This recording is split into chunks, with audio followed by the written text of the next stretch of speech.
ஸ்கூலுக்கு போயிருந்த பிள்ளைங்க எப்படா வீட்டுக்கு வருவாங்கன்னு பார்த்துட்டே இருந்தேங்க. எதுக்குன்னு பார்த்தீங்கன்னா, இந்த சக்கப்பழம் மனம் கம மனம் என்னால் இருக்கவே முடியலை.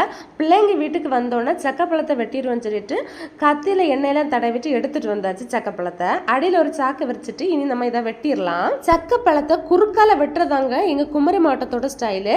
யாரை பார்த்தாலும் எங்கே பார்த்தாலும் சக்கப்பழத்தை இப்படி குறுக்கால தான் கட் பண்ணுவாங்க. இது எங்களுக்கு பழக்கமாயிடுச்சு. பழத்தை கட் பண்ண உடனே ஒரு சுளையாவது எடுத்து சாப்பிட்டாதாங்க நம்ம ஆவேசமே அடங்க. நான் முன்னால சொன்ன மாதிரி இந்த சக்க பழத்தோட டேஸ்ட் பாத்தீங்கன்னா சூப்பரா இருந்தது.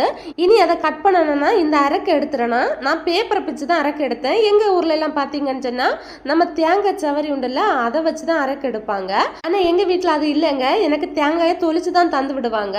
அதனால நான் வந்து பேப்பரை வச்சு கட் பண்ணி எடுத்துட்டேன். இனி அதை சின்ன சின்ன பீஸா எடுத்து கட் பண்ணிடலாம். சொலை ஒவ்வொன்றும் பாத்தீங்கன்னா அவ்வளோ பெருசா இருந்தது. பார்க்கறதுக்கே அழகா இருந்தது. அதை பிச்சு பார்த்தேன். பார்த்துக்கோங்க எவ்வளவு தேன், சொட்ட சொட்ட தேன் சூப்பராக இருந்தது. டேஸ்ட்டும் சூப்பராக இருந்தது. அதில் இருக்க தேனை அப்படியே உறிஞ்சு குடிக்கலாம் அப்படி இருந்தது. வீடியோ பிடிச்சா லைக் பண்ணுங்க. நன்றி.